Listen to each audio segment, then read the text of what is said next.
This morning, we are remembering our colleague Don Hewitt, the legendary creator of 60 Minutes, who passed away yesterday at the age of 86. She worked on the first newscast. I'll call you Tuesday. Call me Tuesday when you get back. Call me collect. What was television like back in the Stone Age? It was like a bunch of kids playing with Play-Doh. We had no idea what we were doing in the early days. There's a feeling somebody goofed. Somebody There's supposed to be a flush gate in this area. They're smiling 60 Minutes correspondent Steve Kroft and Leslie Stahl remembering Don Hewitt this morning. Good morning to you both. Maggie. What do you feel when you see that, Leslie? Well, I have to remember how much fun he was, how much energy he had, the enthusiasm, the life. My goodness, he used to call me, I don't know about you, Steve, but he used to call me, he'd wait, he'd get up so early, read the paper from front to back, and desperate to call us as early as possible and always waiting. So 6:45. 6:45. I knew it would be done. Hey, kiddo, have you seen the paper yet? There's a great story. I want you to jump on it. Oh. Just fabulous to work for. Or calling you to tell you what the ratings were the night before, if they were really good. Yeah, well, that too. When we lost Walter Cronkite a few weeks ago, it was easy for people at home to understand his contribution because they knew him. He was in their living room every night. Explain the contribution of a behind-the-scenes force like Don Hewitt. I don't think there's anybody, with a possible exception of Roone Arledge, behind the scenes who had as much notoriety and put their own stamp on television. I honestly think that if Don had not come along, the television news today would be markedly different and not as good. He was just such a unique individual. I think Mike Wallace would have gone off and been Richard Nixon's press secretary, which was a job he had been offered when Mike was, or when Don was putting the show together. I think Morley'd be up probably be up in Canada doing something.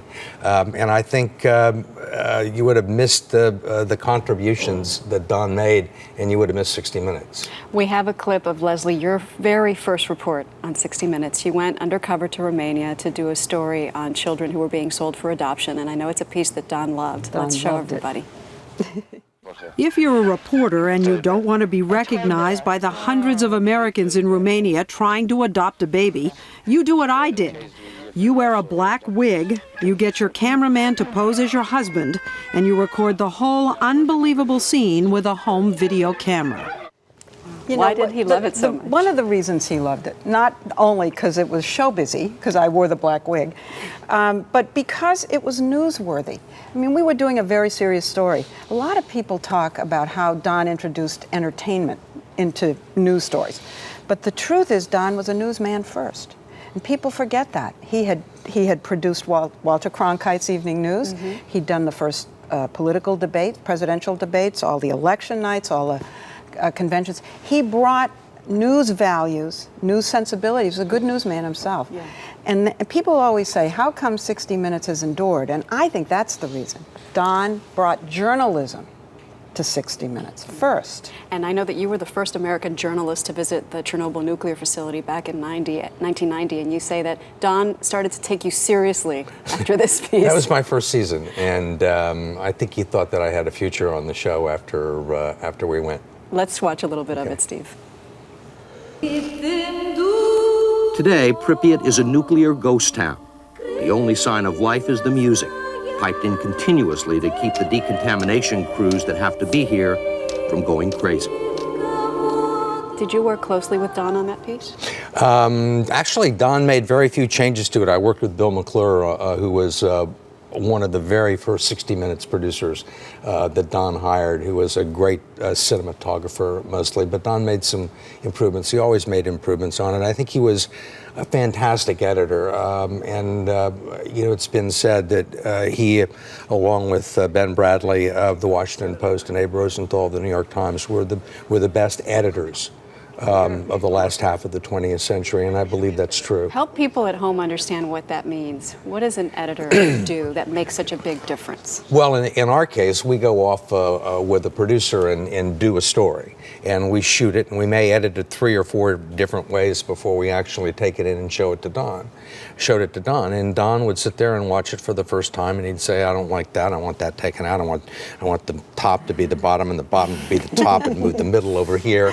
And he just knew? And he would do it from watching the piece once, and he could do it in 5 minutes, and it would be a completely a different, not different story, but so much better.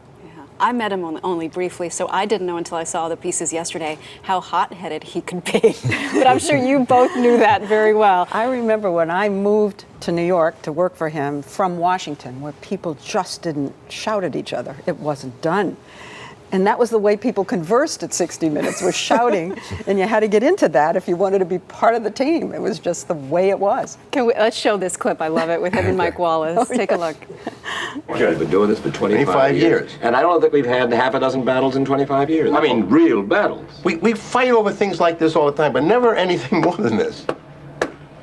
He's all right, kid. You know that? He ain't much to look at, but he's all right.